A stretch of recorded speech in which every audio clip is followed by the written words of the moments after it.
Hey guys, this is Tina B. And Charmaine G. We're here to talk about the messiness of life. It's ugly. And it's raw. It's real. And it's a freaking game. It's whack-a-mole. Whack-a-mole! Whack-a-mole. Whack-a-mole! Whack-a-mole. Whack-a-mole! This is us. And our gift to you. Hello and welcome. Welcome, wackos. That's Charmaine. This is Charmaine G and Tina B. How you doing today? I'm doing well. I'm Good. telling you, for a Monday, Tuesday, because we're combining them both after Labor Day, it's like a freight train. Huh? It's so nice to have the time off, but when you go back to work, it's like there's just so much there that you have to catch up on. I literally have so much anxiety the day before a work week. Do you? You know what? I have anxiety when I show up in the morning, when I open my emails, because that's the first thing I do. And on a Monday morning with the kind of work that I do, I get Overloaded. I took Friday off and then I had Monday off, and I came back to like 78 emails. And it's not like filler or fatty emails. They're emails that have to be looked at and Dissected. processed. Yeah. For sure. Got to put them in their place. Okay, so enough about work. Kind of leads into the World Mole. It does lead into the World Mole. The World Mole today, because most people, Labor Day is a long-standing, wonderful holiday where people, the very meaning of it is that you get to take time off work, spend time with family. It means the end of the summer. It usually means boating, barbecuing, and doing all of that kind of stuff. Well, 2020 has been a stinker, as you know. So this year, a lot of people have been just out of work, and Labor Day didn't mean that much to them. I want to just express my gratitude for having a job, and not a day goes by that I don't think about the people who are struggling in that way, honestly. It didn't take COVID for me to be broke only like 10 years ago as a single mom. So I'm always looking for ways to be helpful, to give clothes away, kids' clothes away, and things like that to people who are kind of struggling. So am I still there? Yeah. Okay. So the World Mole today is the U.S. economy added 1.4 million jobs in August. Wow. August of 2000 and... Right now, 2020. Okay. And the August tally, that tally, marks the fourth consecutive month of record increases compared to pre-corona. Wow. I know. So, I think that's not in the news, is it? no, it isn't.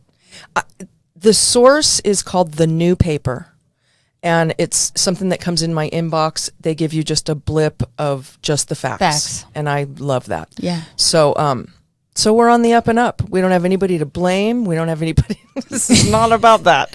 We are, we're doing all right. I think so. I think, I've always put myself in a position of I'm replaceable, so I'm going to do the best that I can. And if I lost my job tomorrow, what would I do? Because a lot of people base their identity, who they're networking with their jobs.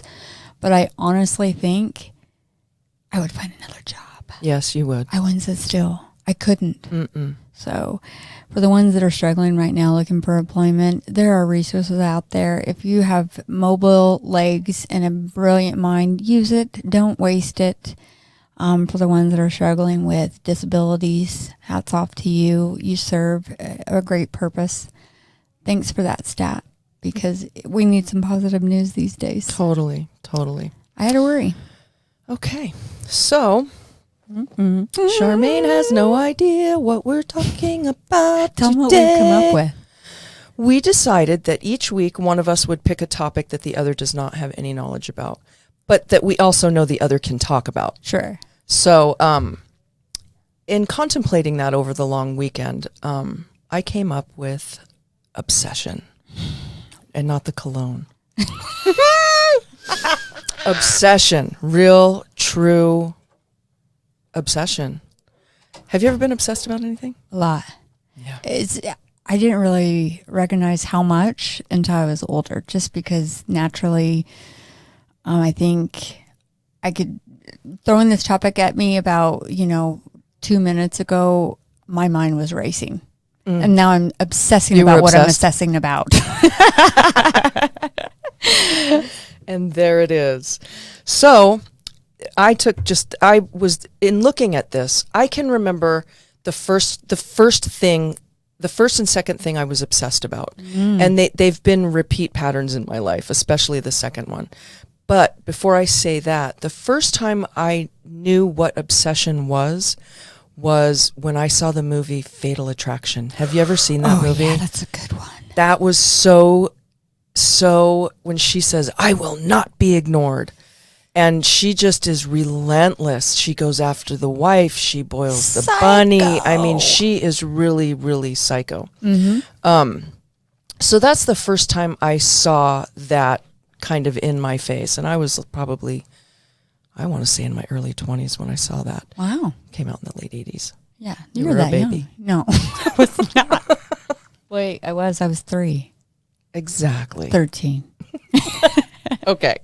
So that was the first time. My first obsession was a pair of shoes. I was such a tomboy. And when I was young in the 70s, work boots Wow. were popular. Like steel toe? No, these were like, Doc I mean, they Martens? could have been. They were just these little orange construction looking shoes. And I was like 8 and my mom bought them for me. I wanted them so bad. And I set them in the light in the hallway so that when I was laying down before I went to sleep, they were the last things that I would see. I was obsessed with them. You loved them. I loved them. I've moved on from work Did you boots. use them? Oh, yeah. Okay. Oh, I wore the shit out of those shoes. Are you kidding me? Yeah, I wore them. What was can you remember?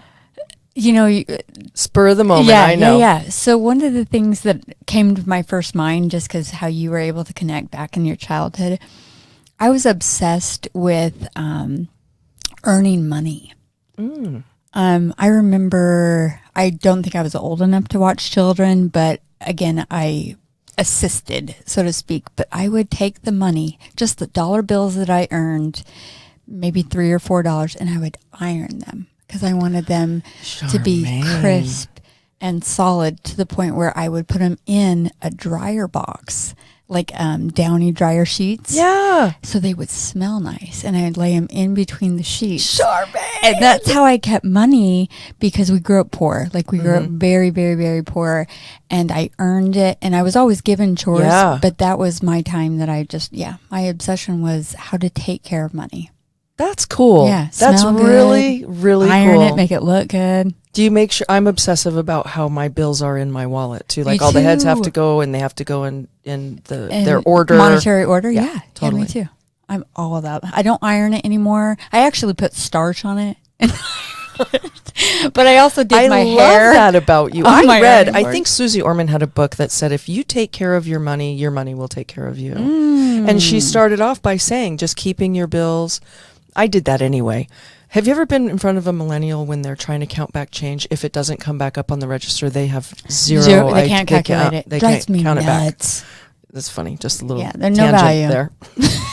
Sorry, millennials. And everything's electronic. You can pay everything through Venmo, through everything, PayPal, through electronic, Apple Pay, your watch, you scan by it, and you just paid everybody's Coke Nobody out has of the to count money machines. Yeah. anymore. No. I grew up registering my check balance, like writing Yeah. every line item and subtracting.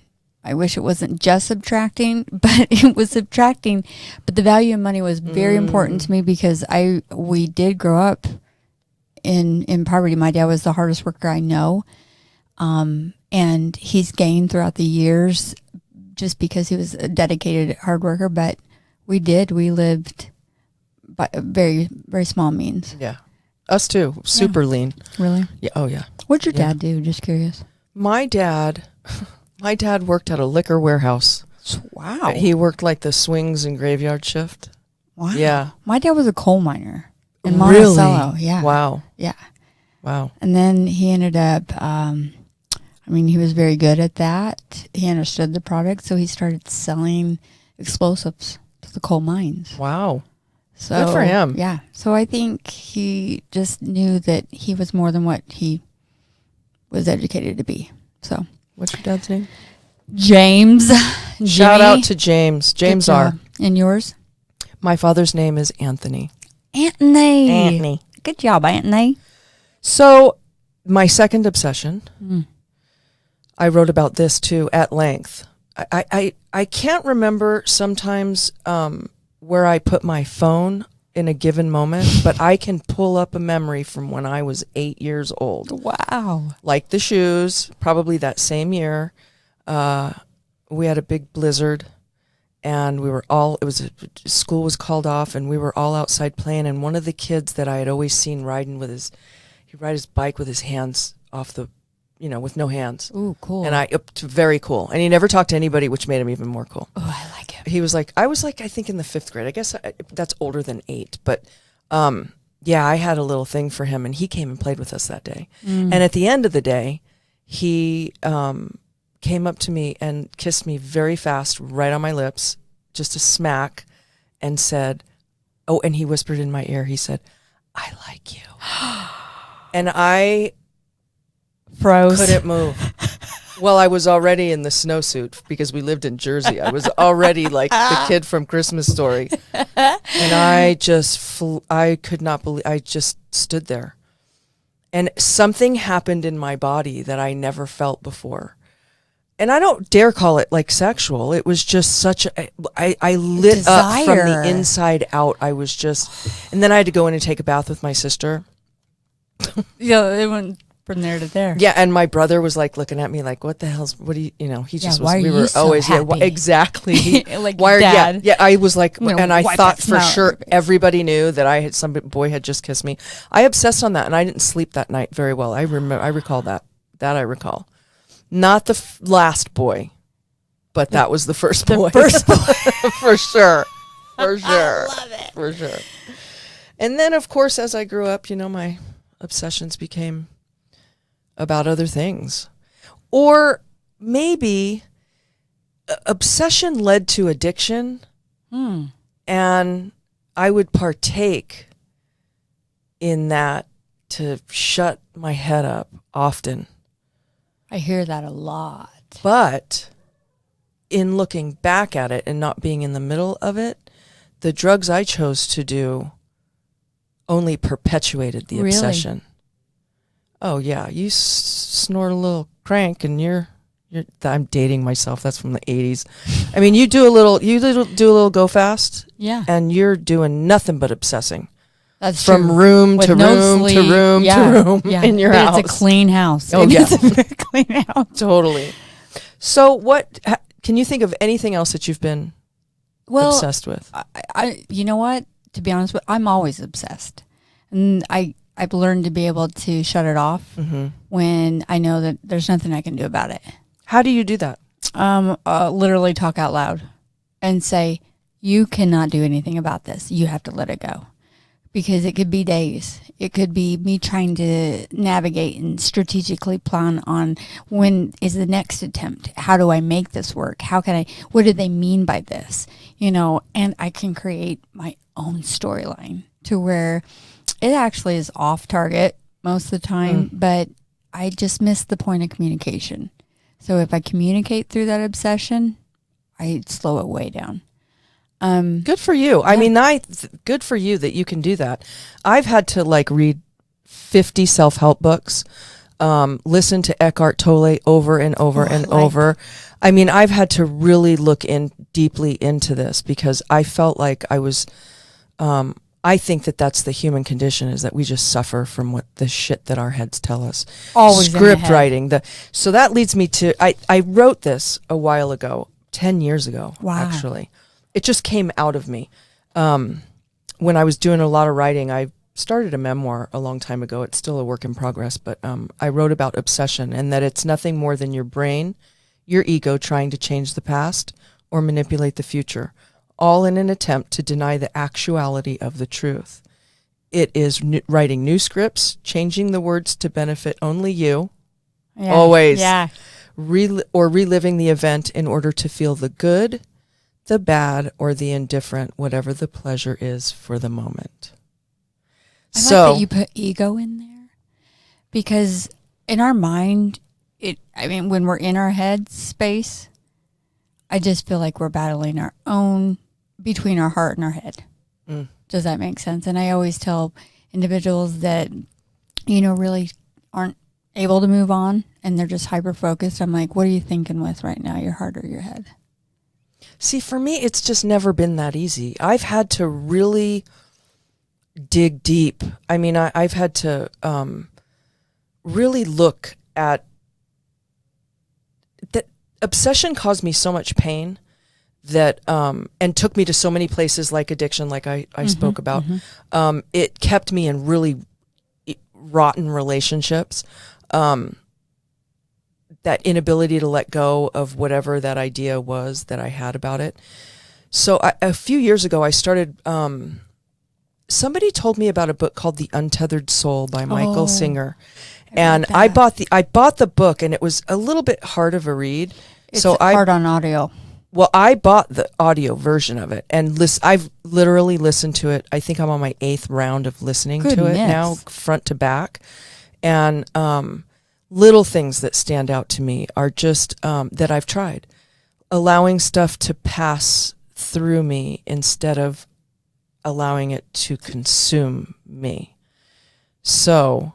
Ooh, I like that word. It totally makes sense with obsession. Consumption. Yeah. Like it's overpowering you. It's almost like something comes into my being and just like vibrates around in there. And it's my choice whether I get to hold on to it or I shed it. Right. Shedding it is really, really difficult. I almost think that at times I was like addicted to anger. I used to, it was my first reaction to something. I mentioned in a couple of episodes ago what a patient talker my husband is. Mm-hmm. My dear Gregory. He called me at work one time and he was trying to figure something out and he was just very patiently walking through this with me on the phone. And then he goes, "Oh, wait, no, I did it wrong. I have to go back." And every time he said that, I have to start over. It was something we were trying to download, tickets to a Yankee game or Boston game or something. And I didn't do it right. I have to come around this way. And as he's doing that, I'm feeling the anger rise up in me till it's like right around my ears and they're starting to get hot. and I remembered I was in the middle of studying this book and he says, let it pass through and don't touch it. Ooh. Let the bad feeling, whatever it is, it doesn't matter what's causing it, just let it pass through you without touching it. So I did. I just let it pass through me. And there was this whole I am not kidding you. There was a whole vibration in my chest that it like lit up and then it just became lighter. Wow. And he was still talking on the phone and I was like blown away by what that felt like. That whole thing. Such a simple, action, a simple thing that was taking place with somebody else. And then I allowed that to happen. And it amazed me. It brought me to tears. Like I hung up with him and I just started. That's what they meant. Yeah. Huh.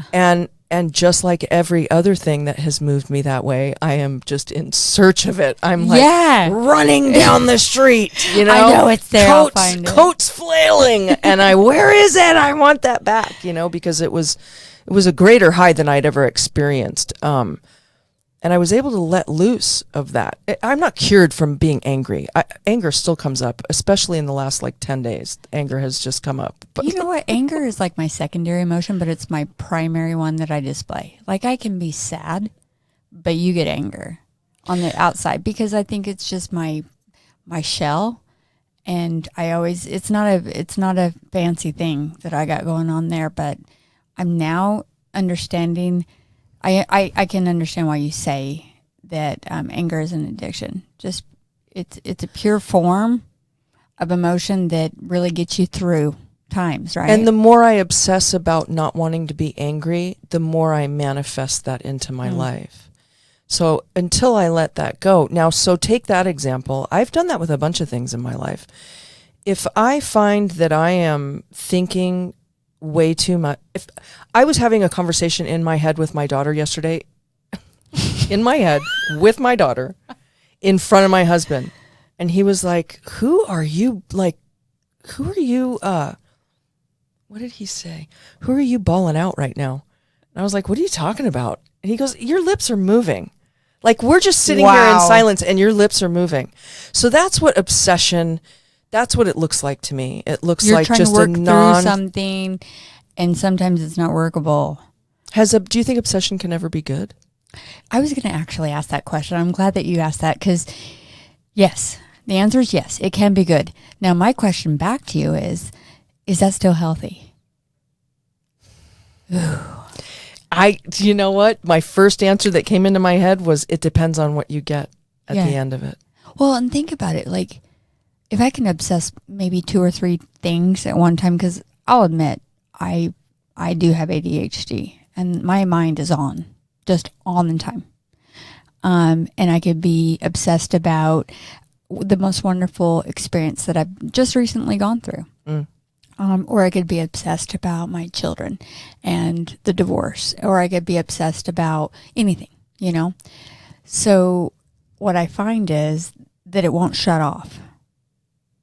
I mean, I have to manage it. I have to manage it, even through self-help books, or if it's talking out loud tactics, because my answer to that question, is it healthy? I'm not balancing the other things that are important, even if it is a good thing. Like, I'm totally putting things by the wayside. I agree. Yeah. I agree. I totally agree. When I think about how obsession has helped me to further any growth, I became obsessed with writing. And literally for 6 months straight, I wrote and wrote and wrote. And my kids knew that the laptop was going to be in front of me. I would be cooking and the laptop would be right there. I was obsessed with it. Wow. But I got a lot done. So that was a really cool And it was thing. an outlet. It was an outlet. What if you didn't write? Where would it go? All those thoughts, all those, desires, all the drive. Where would I it go? think that they would probably spend time becoming, if they didn't have an outlet, for me, I become resentful if there's not an outlet. If there's not, it's more than just me not getting my own way, but if there's no place for my creativity to land or go, I become resentful. And I start to become resentful for the circumstances around me. Right. Like, I've got a couple of kids and oh my gosh, now I got to deal with that. Like Right. now I've signed on to this job and I've got to deal with that. Right?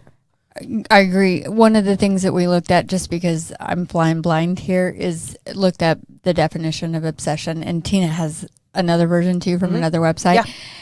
And what we've identified both, it says an idea or a thought that continuously preoccupies or intrudes on a person's mind. So what I pulled out of that is the negativity, intrudes. Yes. And yours is? A compulsive or irrational preoccupation, an unhealthy fixation.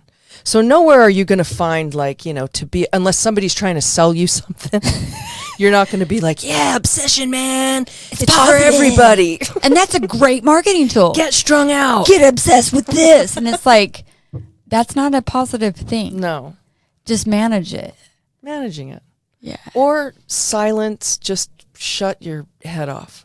So what's your life, Whack-A-Mole? We're going to end today with Tina's wonderful I'm going to week have to version. stay with my other one, because the one from last week. No, that's not true. Okay. Ooh, good. This is a good thing that happened to me yesterday. I took a hot yoga class, and as I was, and everybody around me is like 20 and just hard as a rock, all the women. And I looked in the mirror and I saw myself, and for the first time I looked at myself and I was like, I love you. Ooh. Oh. It sounds so cheesy. No, long But time I overdue. felt that when I said it to myself in the mirror, and I got these tears in my eyes. So my cleanse and wiping some things out have cleared the way for me to enjoy myself a little bit more and That's accept been a hard myself. thing for you. I'm so happy for you. It's a good thing. So my life, Whack-A-Mole, I got 28 seconds. I've opened my heart again. And it's a beautiful story. One day I may be inclined to share it, because I think that these podcasts isn't just about the hard times in life and the deep, deep, deep subjects, but the ones that we all deserve. Right on. I deserve to be loved. Yes, you do. And I love seeing that people are happy when I'm loved. Yeah. that means that they love me. Heck yeah. So thank you for joining us this week. And next week, be You've been surprised. listening Be to surprised. Whack-A-Mole. This is our gift with to Tina you. B and Charmaine G. Follow us on Facebook and Twitter. Watch us on YouTube and subscribe to us on iTunes, Google Podcasts, Spotify, Pandora, or wherever you listen to podcasts. Join us next time for, well, whatever may happen with Tina B and Charmaine G on Whack-A-Mole.